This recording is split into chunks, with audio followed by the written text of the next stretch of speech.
വചനം ആത്മമാരിയ ആത്മീയമാമുണർവാലേ ദീപ്തമാക്കണേ.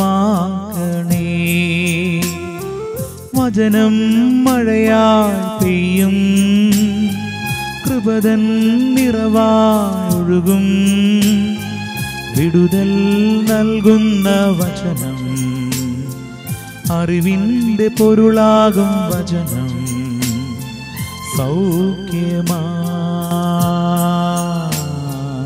ജീവന. ആത്മീയ ഉണർവ്. പിതാവിൻ്റെയും പുത്രൻ്റെയും പരിശുദ്ധാത്മാവിൻ്റെയും നാമത്തിൽ ആമേൻ. കാരുണ്യവാനായ കർത്താവേ, ഈ വചന ശുശ്രൂഷയെ അങ്ങയുടെ കരങ്ങളിലേക്ക് സമർപ്പിക്കുന്നു.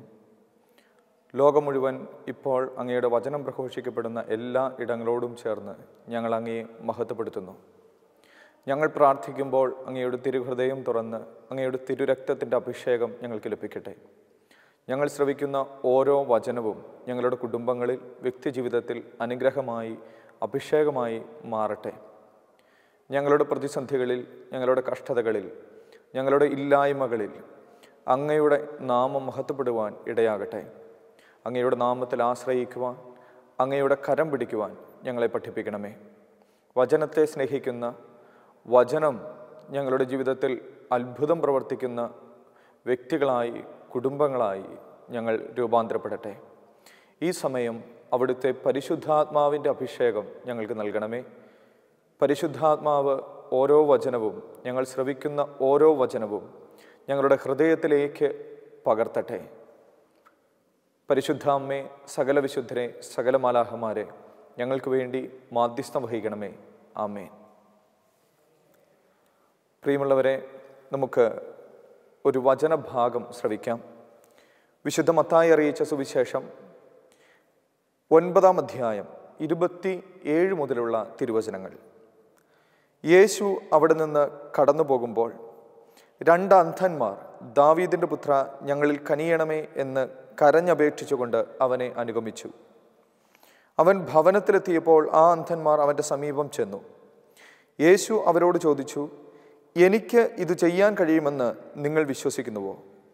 ഉവ്വ് കർത്താവേ എന്ന് അവർ മറുപടി പറഞ്ഞു. നിങ്ങളുടെ വിശ്വാസം പോലെ നിങ്ങൾക്ക് ഭവിക്കട്ടെ എന്ന് പറഞ്ഞുകൊണ്ട് അവൻ അവരുടെ കണ്ണുകളിൽ സ്പർശിച്ചു. അവരുടെ കണ്ണുകൾ തുറന്നു. ഇത് ആരും അറിയാനിടയാകരുത് എന്ന് യേശു അവരോട് കർശനമായി നിർദ്ദേശിച്ചു. എന്നാൽ അവർ പോയി അവൻ്റെ കീർത്തി നാടെങ്ങും പരത്തി. പ്രിയമുള്ളവരെ, ഒരുപക്ഷെ പലതവണ നമ്മൾ ശ്രവിച്ചിട്ടുള്ള, ധ്യാനിച്ചിട്ടുള്ള ഒരു വചനഭാഗമാണ്. അന്ധർക്ക് കാഴ്ച ലഭിക്കുന്ന വളരെ മനോഹരമായ വചനഭാഗം. യേശു തങ്ങളുടെ ഗ്രാമത്തിലൂടെ കടന്നു പോകുമ്പോൾ ദൈവം തങ്ങളുടെ അരികിലേക്ക് വരുന്നു എന്നറിയുമ്പോൾ ഈ 2 വ്യക്തികളും തങ്ങളുടെ കഷ്ടതയിൽ, തങ്ങളുടെ അന്ധതയിൽ നിന്നും ഒരു പ്രാർത്ഥന ഉയർത്തുകയാണ്. ദാവീദിൻ്റെ പുത്ര, ഞങ്ങളിൽ കനിയണമേ. ഇംഗ്ലീഷിൽ ജീസസ് പ്രയർ എന്ന പേരിൽ നമ്മൾ ചൊല്ലുന്ന വളരെ മനോഹരമായ ഒരു പ്രാർത്ഥനയാണല്ലോ അത്. ദൈവത്തിൻ്റെ കരുണയ്ക്ക് വേണ്ടി, ദൈവം നൽകുന്ന കൃപയ്ക്ക് വേണ്ടി കാത്തിരിക്കുന്ന, പ്രാർത്ഥിക്കുന്ന 2 വ്യക്തികൾ. വിശുദ്ധ മർക്കോസിൻ്റെ സുവിശേഷത്തിൽ 10-ാം അധ്യായം 46 മുതലുള്ള തിരുവചനങ്ങളിൽ നമ്മൾ ഈ ഭാഗം ബർത്തമിയൂസിന് കാഴ്ച നൽകുന്നതായാണ് കാണുക. പ്രിയമുള്ളവരെ, എവിടെയാണെങ്കിലും വിശുദ്ധ ഗ്രന്ഥത്തിൽ അന്ധർക്ക് കാഴ്ച നൽകുന്ന യേശു, അന്ധർക്ക് കാഴ്ച നൽകുമ്പോൾ അവിടുന്ന് ഉയർത്തുന്ന ഏറ്റവും പ്രധാനപ്പെട്ട ഒരു ചോദ്യം, അത് നമ്മുടെ ഹൃദയത്തിൽ പതിയേണ്ടതാണ്. എനിക്ക് ഇത് ചെയ്യാൻ കഴിയുമെന്ന് നിങ്ങൾ വിശ്വസിക്കുന്നുവോ? കരുണയ്ക്ക് വേണ്ടി ഈ 2 വ്യക്തികൾ പ്രാർത്ഥിക്കുമ്പോൾ അവർക്കാവശ്യം രോഗസൗഖ്യമാണെന്ന് അവർ പറയാതെ തന്നെ യേശുവിനറിയാം. അവിടുന്ന് ചോദിക്കുന്നു, എനിക്ക് ഇത് ചെയ്യാൻ കഴിയുമെന്ന് നിങ്ങൾ വിശ്വസിക്കുന്നുവോ? ഉവ്വ് കർത്താവേ എന്ന് മറുപടി കൊടുക്കുന്നിടത്താണ് അത് സൗഖ്യമായി മാറുക. യേശു അവരോട് പറഞ്ഞു, നിങ്ങളുടെ വിശ്വാസം പോലെ നിങ്ങൾക്ക് ഭവിക്കട്ടെ. ഉടനെ അവർക്ക് കാഴ്ച തിരികെ ലഭിക്കുകയാണ്. പ്രിയമുള്ളവരെ, ദൈവസന്നിധിയിലേക്ക് വരുമ്പോൾ, വചനം ശ്രവിക്കുമ്പോൾ, അൾത്താരയ്ക്ക് മുൻപിൽ നിൽക്കുമ്പോഴൊക്കെ ദൈവം നമ്മോടും നമ്മുടെ കുടുംബത്തോടും ചോദിക്കുന്ന ഏറ്റവും പ്രധാനപ്പെട്ട ഒരു ചോദ്യം, എനിക്ക് ഇത് ചെയ്യാൻ കഴിയുമെന്ന്, എനിക്ക് നിന്റെ തകർച്ചകളിൽ, നിന്റെ കഷ്ടതകളിൽ കടന്നു വരാൻ, നിന്നെ ഉയർത്താൻ കഴിയുമെന്ന് നീ വിശ്വസിക്കുന്നുവോ? വിശ്വസിക്കുന്നു എന്ന് പറയുന്നിടത്ത് അത് സൗഖ്യമായി, അഭിഷേകമായി, അനുഗ്രഹമായി നമ്മുടെ കുടുംബങ്ങളിൽ നിറയും എന്നത് ഉറപ്പാണ്. കാരണം അവൻ ജീവിക്കുന്ന ദൈവമാണ്. മത്തായി അറിയിച്ച സുവിശേഷം തന്നെ 16-ാം അധ്യായത്തിൽ ചുറ്റും നിൽക്കുന്ന ശിഷ്യന്മാരോട് യേശു ചോദിക്കുന്ന സമാനമായ ഒരു ചോദ്യമുണ്ടല്ലോ, ഞാൻ ആരെന്നാണ് നിങ്ങൾ പറയുന്നത്? മറ്റു പലരും പറയുന്ന പല കാര്യങ്ങളുമുണ്ട്. സ്നാപക യോഹന്നാൻ എന്ന് പറയുന്നു, പ്രവാചകന്മാരിൽ ഒരുവൻ എന്ന് പറയുന്നു, അങ്ങനെ പലതും മറ്റുള്ളവർ പറയുന്നുണ്ട്. പക്ഷേ ഇത് പ്രധാനപ്പെട്ടതാണ്, ഞാൻ നിങ്ങൾക്ക്, നിനക്ക് ആരാണ്? പത്രോസ് ഉടനെ മറുപടി പറഞ്ഞു, നീ ജീവിക്കുന്ന ദൈവത്തിൻ്റെ പുത്രനായ ക്രിസ്തുവാണ്. നീ ജീവിക്കുന്ന ദൈവത്തിൻ്റെ പുത്രനായ ക്രിസ്തുവാണെന്ന് യേശുവിൻ്റെ മുഖത്ത് നോക്കി പത്രോസ് പറയുമ്പോഴാണ് അവിടുന്ന് പറയുക, ഇത് വെളിപ്പെടുത്തി തന്നത് മാംസരക്തങ്ങളല്ല, മറിച്ച് സ്വർഗമാണ്. പ്രിയമുള്ളവരെ, എനിക്ക് എൻ്റെ ദൈവം ആരാണ്? എനിക്ക് അവനിൽ വിശ്വാസമുണ്ടോ? വളരെ പ്രധാനപ്പെട്ട ഒരു ചോദ്യമാണ്. വിശുദ്ധ മത്തായി അറിയിച്ച സുവിശേഷത്തിൻ്റെ 21-ാം അധ്യായം 22-ാം തിരുവചനം, വിശ്വാസത്തോടെ പ്രാർത്ഥിക്കുന്നതെല്ലാം നിങ്ങൾക്ക് ലഭിക്കും. പലപ്പോഴും നാം അൾത്താരയ്ക്ക് മുൻപിലേക്ക് കടന്നു വരുന്നത്, ദിവ്യബലിയിൽ പങ്കെടുക്കുന്നത്, വചനം ശ്രവിക്കുന്നത് ഒക്കെ നമ്മുടെ ആഴമായ ബോധ്യത്തിൽ നിന്നോ ആഴമായ വിശ്വാസ അനുഭവത്തിൽ നിന്നോ ആകണമെന്നില്ല. കാരണം ഇവിടെ ഈ താബോർ ധ്യാന കേന്ദ്രത്തിൽ പല വ്യക്തികളും കടന്നു വരുന്നത് കാണാറുണ്ട്. ചിലർ വന്ന് നമ്മോട് സംസാരിക്കുമ്പോൾ എത്ര നാളുകൾ പ്രാർത്ഥിച്ചിട്ടും ഒരു ഉത്തരം ലഭിക്കുന്നില്ല എന്ന് നിരാശയോടുകൂടി പറയാറുണ്ട്. പ്രിയമുള്ളവരെ, അവരിൽ പലരും ഇവിടെ വരുന്നത് മറ്റുള്ളവർക്ക് എന്ത് സംഭവിക്കുന്നു എന്ന് കാണാൻ, ഇവിടെ ഈ പറയുന്ന വിധത്തിലുള്ള അത്ഭുതങ്ങളൊക്കെ നടക്കുന്നുണ്ടോ എന്നൊന്ന് അറിയാൻ, അങ്ങനെ ദൂരെ നിന്ന് കണ്ടറിയാൻ വരുന്ന ചില മനുഷ്യരാണ്. അതിൻ്റെ ഒപ്പം തങ്ങളുടെ നിയോഗവും പ്രാർത്ഥനകളും ഉയർത്തുന്നു എന്ന് മാത്രം. അങ്ങനെ കാഴ്ചക്കാരായി നിന്നതുകൊണ്ട് ദൂരെ മാറി മറ്റുള്ളവരുടെ ജീവിതത്തിൽ ഇതൊക്കെ സംഭവിക്കുന്നുണ്ടോ എന്ന് അറിഞ്ഞിട്ട് വിശ്വസിക്കാൻ നിൽക്കുന്നവരാണെങ്കിൽ ഒരിക്കലും അത് നമുക്ക് അനുഗ്രഹമായി മാറില്ല. യോഹന്നാൻ അറിയിച്ച സുവിശേഷത്തിൻ്റെ 14-ാം അധ്യായം 14-ാം തിരുവചനം, വളരെ മനോഹരമായ ഒരു വചനം, ഒരു വാഗ്ദാനം. യേശു പറയുന്നു, എൻ്റെ നാമത്തിൽ നിങ്ങൾ പിതാവിനോട് ചോദിക്കുന്നതെല്ലാം നിങ്ങൾക്ക് നൽകപ്പെടും. പ്രിയമുള്ളവരെ, യേശുനാമത്തിൽ ആശ്രയിക്കാനുള്ള ഒരു ഹൃദയം, യേശുനാമത്തിൽ നമ്മുടെ പ്രത്യാശ വയ്ക്കാനുള്ള ഒരു ഹൃദയം, അത് നമുക്ക് സ്വന്തമാകണം. കാരണം വിശുദ്ധ ഗ്രന്ഥത്തിലൂടെ, സുവിശേഷങ്ങളിലൂടെ കടന്നു പോകുമ്പോൾ എവിടെയൊക്കെ ദൈവം സൗഖ്യം നൽകി അനുഗ്രഹിക്കുന്നോ, എവിടെയൊക്കെ മനുഷ്യ ജീവിതത്തെ ചില തകർച്ചകളിൽ നിന്നും ഉയർത്തുന്നുവോ, അവിടെയെല്ലാം വിശ്വാസം ഒളിമങ്ങാതെ തെളിഞ്ഞ് പ്രശോഭിക്കുന്നത് നമുക്ക് കാണാൻ കഴിയും. വിശുദ്ധ മർക്കോസ് അറിയിച്ച സുവിശേഷത്തിൻ്റെ 2-ാം അധ്യായത്തിൽ നമുക്കെല്ലാം പരിചിതമായ ഒരു സൗഖ്യത്തിൻ്റെ അനുഭവം വിവരിക്കുന്നുണ്ട്. തളർവാദ രോഗിക്ക് ലഭിക്കുന്ന സൗഖ്യമാണ്. മർക്കോസ് അറിയിച്ച സുവിശേഷം 2-ാം അധ്യായം 1 മുതലുള്ള തിരുവചനങ്ങൾ. യേശു ഖഫർനാമിൽ തിരിച്ചെത്തിയപ്പോൾ ഒരു ഭവനത്തിലായിരുന്നു. ഒരുപാട് ആളുകൾ അവനെ ശ്രവിക്കുന്നുണ്ടായിരുന്നു. ഇങ്ങനെയാണ് വചനം പറയുക, വാതിൽക്കൽ പോലും നിൽക്കാൻ സ്ഥലമില്ലാത്ത വിധം ആളുകൾ തിങ്ങിക്കൂടിയിരുന്നു. പ്രിയമുള്ളവരെ, നമുക്കറിയാം, ഒരു തളർവാദ രോഗിയുമായി കുറേ മനുഷ്യർ അവൻ്റെ പക്കലേക്ക് വന്നു. എപ്രകാരമാണ് അവർ അവനെ സമീപിക്കുക? ഈ ജനക്കൂട്ടത്തിനിടയിലൂടെ കടന്നു ചെല്ലാൻ കഴിയാത്തത് കൊണ്ട്, ഒരു പക്ഷേ അകത്തേക്ക് പ്രവേശിക്കാൻ ഒരു വാതിലുമില്ലാതിരുന്നത് കൊണ്ട് അവർ ആ ഭവനത്തിൻ്റെ മേൽക്കൂര ഇളക്കി ഈ മനുഷ്യനെ കിടക്കയോടെ താഴേക്ക് ഇറക്കി എന്നാണ് വചനം പറയുക. അവരുടെ വിശ്വാസം കണ്ട് യേശു പോലും അത്ഭുതപ്പെടുന്നു. ഈ മനുഷ്യനെ മുൻപിലേക്ക് ഇറക്കുമ്പോൾ ആ മനുഷ്യനെ കാണുന്നതിന് മുൻപ് ഒരു പക്ഷേ യേശു ശ്രദ്ധിച്ചത്, യേശു ദൃഷ്ടികൾ ഉയർത്തിയത് ആ മനുഷ്യനെ കൊണ്ടുവന്ന വ്യക്തികളിലേക്കാണ്. കാരണം 5-ാം തിരുവചനം പറയും, അവരുടെ വിശ്വാസം കണ്ട് യേശു തളർവാദ രോഗിയോട് പറഞ്ഞു, മകനെ, നിന്റെ പാപങ്ങൾ ക്ഷമിക്കപ്പെട്ടിരിക്കുന്നു. പ്രിയമുള്ളവരെ, വിശ്വാസമാണ് സൗഖ്യത്തിൻ്റെ, നമുക്ക് ലഭിക്കുന്ന അനുഗ്രഹങ്ങളുടെ എല്ലാം കാതൽ.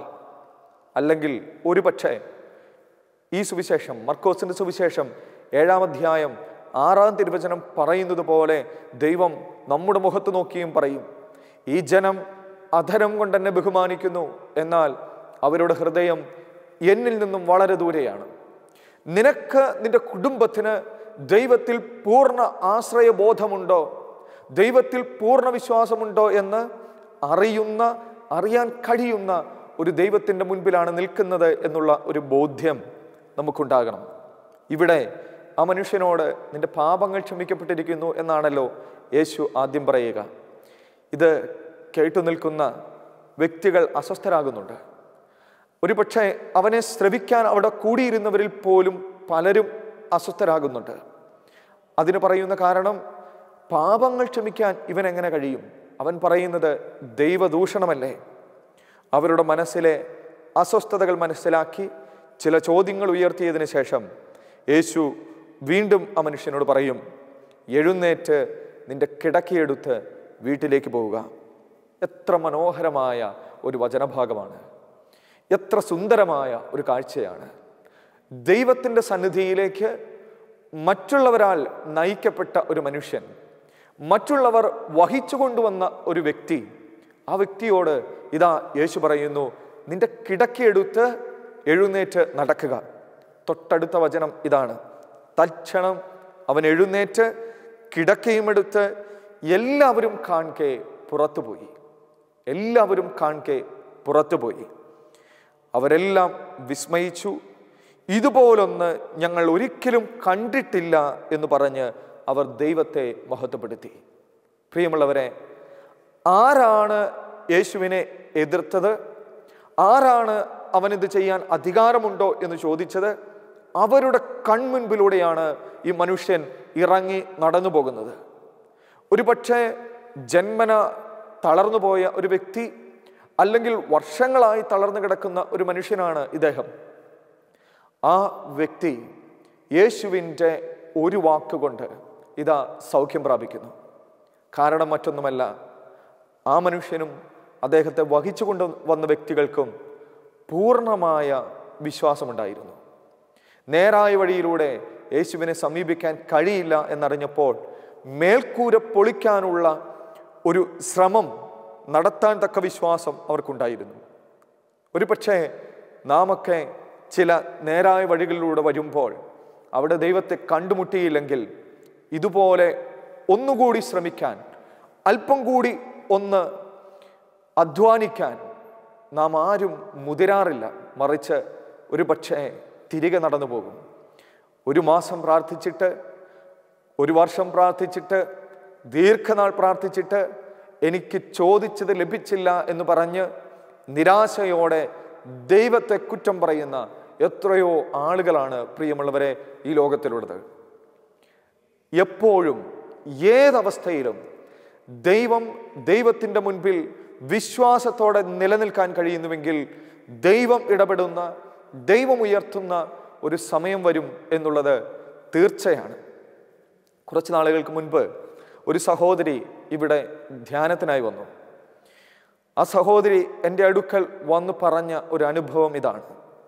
അവർക്ക് സ്ഥാനാർബുദം ബാധിച്ചു എന്ന് ഒരു ദിവസം തിരിച്ചറിയുകയാണ്. പരിശോധനകൾക്ക് ശേഷം ഇതറിഞ്ഞപ്പോൾ ആദ്യം ആരെയും പോലെ ഒരുപാട് തകർന്നുപോയി. ഹൃദയം മുഴുവൻ വേദന നിറഞ്ഞു. അങ്ങനെ ചികിത്സകളുമായി മുൻപോട്ട് പോകുമ്പോൾ ഡോക്ടർ ആ സഹോദരിയോട് പറഞ്ഞു, സ്തനങ്ങൾ നീക്കം ചെയ്യണം, എങ്കിലും ഇത് സുഖപ്പെടുമോ, പൂർണ്ണമായും ഒരു സൗഖ്യത്തിലേക്ക് കടന്നു വരാൻ കഴിയുമോ എന്നുള്ളത് ഉറപ്പില്ല. പ്രിയമുള്ളവരെ, ആ സഹോദരി പറഞ്ഞത് ഇതാണ്: ആദ്യ ദിവസങ്ങളിൽ എനിക്ക് ഒരു നൊമ്പരം തോന്നിയെങ്കിലും, എൻ്റെ ഹൃദയം മുഴുവൻ വേദനയായിരുന്നെങ്കിലും ഞാൻ ഒന്നുറപ്പിച്ചു, എനിക്കൊരു ദൈവമുണ്ട്.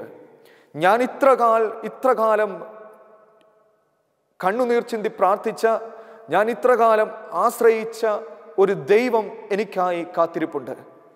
പ്രിയമുള്ളവരെ, അവർ പറഞ്ഞത് ഇതാണ്: മരുന്നും മറ്റു കാര്യങ്ങളുമെല്ലാം മാറ്റിവെച്ച് ഈ താബോറിൽ വന്ന് ഒരു ധ്യാനത്തിൽ പങ്കെടുക്കാം എന്ന് തീരുമാനിച്ചു. എൻ്റെ നൊമ്പരമറിയുന്ന ദൈവത്തിന് മുൻപിൽ ഞാൻ വിശ്വാസത്തോടെ എൻ്റെ ഹൃദയം തുറക്കും എന്ന് പ്രാർത്ഥിച്ചു. അവർ വന്ന് ഒരു ധ്യാനത്തിൽ പങ്കെടുത്തു. ആ ധ്യാനം കഴിഞ്ഞ് വീണ്ടും പരിശോധനകൾക്കായി പഴയ സ്ഥലത്തേക്ക്, ആ ഡോക്ടറുടെ അടുക്കലേക്ക് ചെല്ലുകയാണ്. പ്രിയമുള്ളവരെ, ആ ഡോക്ടർ പരിശോധനകൾക്ക് ശേഷം ഈ സഹോദരിയോട് പറഞ്ഞു, ഒരു മരുന്നിൻ്റെയും ആവശ്യമില്ല. അങ്ങനെ ഒരു രോഗമുള്ളതായി യാതൊരു ലക്ഷണം പോലുമില്ല. വീണ്ടും ഹൃദയം നിറഞ്ഞ നന്ദിയോടെ മറ്റൊരു ധ്യാനത്തിനായി ഇവിടെ വന്നപ്പോൾ എന്നോട് പങ്കുവെച്ച ഒരു അനുഭവം. എപ്രകാരം തകർച്ചകളിൽ ദൈവത്തിന് മുൻപിൽ നിൽക്കുന്നു എന്നുള്ളത് വളരെ പ്രധാനപ്പെട്ട ഒരു കാര്യമാണ്. ഹെബ്രായ ലേഖനത്തിൻ്റെ 11-ാം അധ്യായം 1-ാം തിരുവചനമാണല്ലോ വിശ്വാസത്തെക്കുറിച്ച് മനോഹരമായ ഒരു നിർവചനം നമുക്ക് നൽകുക. വിശ്വാസം എന്നത് പ്രത്യാശിക്കുന്നവ ലഭിക്കും എന്ന ഉറപ്പും കാണപ്പെടാത്തവ ഉണ്ട് എന്ന ബോധ്യവുമാണ്. പ്രത്യാശിക്കുന്നത് എൻ്റെ ജീവിതത്തിൽ സൗഖ്യമാണെങ്കിൽ, എൻ്റെ ജീവിതത്തിൽ സമൃദ്ധിയാണെങ്കിൽ, എൻ്റെ ജീവിതത്തിൽ ചില കഷ്ടതകളിൽ നിന്നുമുള്ള ഉയർച്ചയാണെങ്കിൽ അത് ലഭിക്കും എന്നുള്ള ഉറപ്പുണ്ടാകണം. ദൈവം അത്ഭുതം പ്രവർത്തിക്കുന്നത് ഈ നിമിഷം എനിക്ക് കാണാൻ കഴിയുന്നില്ലെങ്കിലും ദൈവം അങ്ങനൊന്ന് പ്രവർത്തിക്കും എന്നുള്ള ബോധ്യം എൻ്റെ ഹൃദയത്തിൽ നിറഞ്ഞു നിൽക്കണം.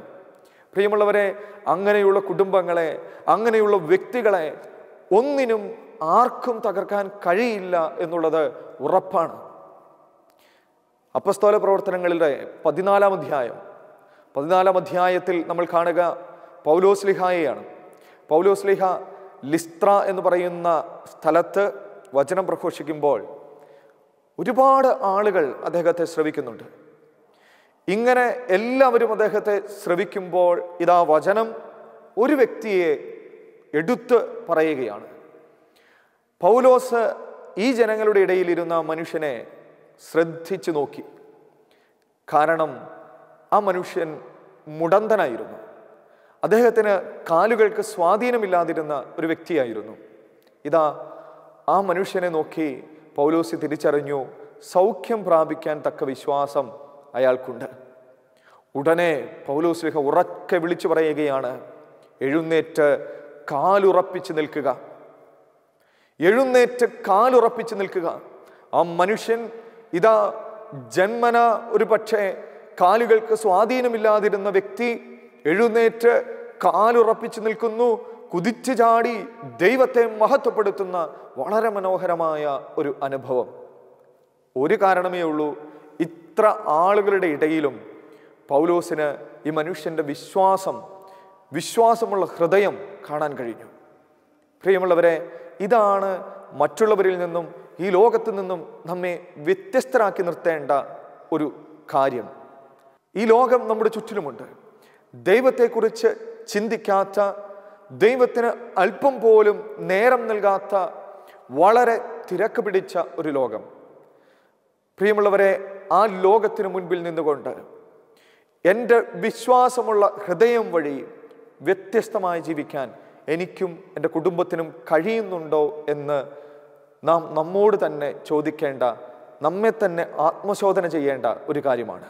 നമ്മൾ സമൂഹ മാധ്യമങ്ങളിലൂടെയൊക്കെ കടന്നു പോകുമ്പോൾ ഇന്ന് കുറേ അധികം ആളുകൾ, കുറേ അധികം കൂട്ടായ്മകൾ ശ്രമിക്കുന്നത് ഇങ്ങനെയുള്ള സഹനങ്ങളുടെ നടുവിൽ, ഉത്തരം ലഭിക്കാത്ത പ്രാർത്ഥനകളുടെ നടുവിൽ നിങ്ങൾ ഒന്ന് തിരിച്ചറിയണം, ദൈവമില്ല എന്ന് സ്ഥാപിക്കാനാണ് ഈ മനുഷ്യരെല്ലാം ശ്രമിക്കുന്നത്. നമ്മുടെ ജീവിതം കൊണ്ട്, നമ്മുടെ വിശ്വാസം കൊണ്ട് അവരുടെ മുൻപിൽ പ്രഘോഷിക്കാൻ കഴിയണം, എനിക്ക് ജീവിക്കുന്ന ഒരു ദൈവമുണ്ട്, യേശുവിൻ്റെ മുഖത്ത് നോക്കി ജീവിതത്തിൻ്റെ തകർച്ചകളിൽ വിളിച്ചു പറയാൻ കഴിയണം, നീ ജീവിക്കുന്ന ദൈവത്തിൻ്റെ പുത്രനായ ക്രിസ്തുവാണ്. കുറേ നാളുകൾക്ക് മുൻപ് ഒരു സഹോദരി ഇവിടെ ധ്യാനിക്കാൻ വന്നു. ഭർത്താവിൻ്റെ മദ്യപാനം മൂലം ജീവിതം തകർന്ന ഒരു സ്ത്രീയായിരുന്നു അവർ. എല്ലാ ദിവസവും ഒരു ദിവസം പോലും ഒഴിയാതെ മദ്യപിച്ച് ഭവനത്തിലേക്ക് കടന്നു വരുന്ന ഭർത്താവ് ഒരുപക്ഷെ ശാരീരികമായി ഉപദ്രവിക്കുന്നത് കൊണ്ട് വളരെയധികം വേദനകളിലൂടെ ഈ സഹോദരി, അവരുടെ മക്കൾ ഒക്കെ കടന്നു പോവുകയാണ്. പ്രിയമുള്ളവരെ, ആ മനുഷ്യന് വേണ്ടി ഇവർ തീക്ഷ്ണതയോടെ പ്രാർത്ഥിച്ചു. പ്രാർത്ഥിച്ചതിനൊക്കെ പല രീതികളുണ്ടായിരുന്നു. ഇദ്ദേഹം ഉറങ്ങുമ്പോൾ ഇവർ ഉണർന്നിരുന്ന് ഇദ്ദേഹത്തിന് വേണ്ടി കരുണക്കൊന്ത ചൊല്ലി പ്രാർത്ഥിക്കുമായിരുന്നു. ഈ വ്യക്തിയുടെ ജീവിതത്തിലേക്ക് ക്രിസ്തുവിൻ്റെ കരുണ വർഷിക്കപ്പെടാൻ വേണ്ടി പ്രാർത്ഥിക്കുമായിരുന്നു. ഉണർന്നിരുന്ന് ഈ മനുഷ്യൻ ഉറങ്ങുമ്പോൾ അദ്ദേഹത്തിൻ്റെ നെറ്റിയിൽ കുരിശടയാളം വരച്ച് പ്രാർത്ഥിക്കുമായിരുന്നു.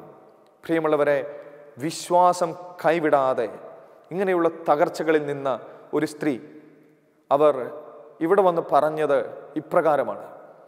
അങ്ങനെ പ്രാർത്ഥനയുമായി മുൻപോട്ട് പോകുമ്പോൾ ഇത്രമാത്രം വേദനകളുടെ നടുവിലും ഒരിക്കൽ ഈ ഭർത്താവ് മദ്യപിക്കുന്നതിനായി തയ്യാറായി ആ മദ്യക്കുപ്പി കരങ്ങളിലെടുക്കുമ്പോൾ അത് തനിയെ താഴേക്ക് വീണ് ഉടയുകയാണ്. ഉടഞ്ഞ് അതിൽ നിന്നും ഒരു ദുർഗന്ധം വമിക്കാൻ തുടങ്ങി. ഇതെന്താണെന്ന് ആ മനുഷ്യന് തിരിച്ചറിയാൻ കഴിയുന്നില്ല. ഇതിനു മുൻപ് ഇങ്ങനെ ഒരു അനുഭവം അദ്ദേഹത്തിന് ഉണ്ടായിട്ടില്ല. പ്രിയമുള്ളവരെ, അങ്ങനെ ദുർഗന്ധം വമിച്ചപ്പോൾ ഈ സഹോദരി ആ ഭവനത്തിലുണ്ട്. അവർ ഈ മനുഷ്യനെ ഓർമ്മിപ്പിച്ചു താൻ നടത്തിയ പ്രാർത്ഥനകളെക്കുറിച്ച്, താൻ ചെയ്ത ത്യാഗങ്ങളെക്കുറിച്ച്, ഇദ്ദേഹത്തിന് വേണ്ടി എടുത്ത ഉപവാസങ്ങളെക്കുറിച്ച്. എന്നിട്ട് പറഞ്ഞു, ദൈവം നിങ്ങളോട് പറയുന്ന, നിങ്ങളെ ഓർമ്മിപ്പിക്കുന്ന ഒരു പ്രധാനപ്പെട്ട കാര്യമാണ്, ഇനി ഇങ്ങനെ ഒരു തിന്മ ചെയ്യരുത്. അതുകൊണ്ടാണ് ഈ ദുർഗന്ധം വമിക്കുന്നത്. ഇനി ഈ തിന്മയിലേക്ക് പോകരുതെന്ന് ദൈവം വ്യക്തമായിട്ട് നിങ്ങളെ ഓർമ്മിപ്പിക്കുകയാണ്. പ്രിയമുള്ളവരെ, അന്ന് അദ്ദേഹം മദ്യപാനം നിർത്തിയതാണ്. വളരെ സന്തോഷകരമായ ദൈവാനുഭവം നിറഞ്ഞ ഒരു കുടുംബമായിട്ട് അവർ ഇന്ന് ജീവിക്കുകയാണ്. ഇവിടെ ഒരു ധ്യാനത്തിന് വന്നപ്പോൾ പങ്കുവച്ച ഒരു അനുഭവമാണ്. ഒരു പക്ഷേ നമ്മുടെയൊക്കെ ജീവിതത്തിൽ ഏതെങ്കിലുമൊക്കെ തകർച്ചകൾ ഉണ്ടാകുമ്പോൾ, അത് കുടുംബ ബന്ധങ്ങളിലെ വിള്ളലുകളാകാം, വ്യക്തി ജീവിതത്തിലെ ചില കുറവുകളാകാം, എന്തുമാകട്ടെ, അങ്ങനെയുള്ള അവസരങ്ങളിൽ ഞാൻ എപ്രകാരമാണ് എൻ്റെ വിശ്വാസം ജീവിക്കുന്നത് എന്നത് ഒരു ചോദ്യമാണ്, ഒരു പ്രധാനപ്പെട്ട വസ്തുതയാണ്. ദൈവം നമ്മുടെ അരികിലേക്ക് വന്ന് നമ്മോട് ഇപ്രകാരം ചോദിക്കും, ഇത് ചെയ്തു തരാൻ എനിക്ക് കഴിവുണ്ടെന്ന് നീ വിശ്വസിക്കുന്നുവോ? ഉണ്ടെന്ന് അവിടുത്തെ തിരുമുഖത്ത് നോക്കി ഏറ്റുപറയുന്നവരുടെ ജീവിതത്തിൽ അത്ഭുതം ഉറപ്പായും സംഭവിക്കും. ഹബക്കുക്കിൻ്റെ പുസ്തകം 1-ാം അധ്യായം 5-ാം തിരുവചനം, പറഞ്ഞാൽ ആരും വിശ്വസിക്കാത്ത ഒരു പ്രവൃത്തി നിങ്ങളുടെ ഇടയിൽ ഞാൻ ചെയ്യാൻ പോകുന്നു. വീണ്ടും യോഹന്നാൻ അറിയിച്ച സുവിശേഷം 15-ാം അധ്യായം 7-ാം തിരുവചനം, എൻ്റെ വചനം നിങ്ങളിൽ നിലനിൽക്കുന്നുവെങ്കിൽ ഇഷ്ടമുള്ളത് ചോദിക്കുക, അത് നിങ്ങൾക്ക് ലഭിക്കും. പ്രിയമുള്ളവരെ, നാം ഓർമ്മിക്കേണ്ട ഒരു കാര്യം, വിശ്വാസത്തോടെ ചോദിക്കുന്നതെല്ലാം നമുക്ക് ലഭിക്കും എന്നതാണ്. എത്ര വലിയ തകർച്ചകളും എത്ര വലിയ വേദനയുമായി കൊള്ളട്ടെ, നമുക്ക് ജീവിക്കുന്ന ഒരു ദൈവമുണ്ട്. അവിടുന്ന് ദൈവത്തെ നിഷേധിക്കുന്ന മനുഷ്യരുടെ മുൻപിലൂടെ നമ്മോട് പറയും, നീ എഴുന്നേറ്റ് നടക്കുക. ഉറപ്പായും മറ്റുള്ളവരുടെ എല്ലാവരുടെയും ഇടയിൽ നമ്മുടെ വിശ്വസിക്കുന്ന ഹൃദയം അവൻ കാണും, അത് തിരിച്ചറിയും. അവൻ പറയും, എഴുന്നേറ്റ് കാലുറപ്പിച്ച് നിൽക്കുക. വിശ്വാസമുള്ള ഹൃദയത്തിന് ഉറപ്പായും ദൈവത്തെ അനുഭവിക്കാനുള്ള അനുഗ്രഹം ലഭിക്കും. നമ്മുടെ കുടുംബങ്ങളിൽ, നമ്മുടെ വ്യക്തി ജീവിതത്തിൽ ആ അനുഗ്രഹം സമൃദ്ധമായി നിറയട്ടെ എന്ന് പ്രാർത്ഥിക്കുന്നു. ദൈവം നമ്മുടെ വിശ്വാസം ഇനിയും വർദ്ധിപ്പിക്കട്ടെ. എല്ലാവരെയും അവിടുന്ന് സമൃദ്ധമായി അനുഗ്രഹിക്കട്ടെ. ആമേൻ.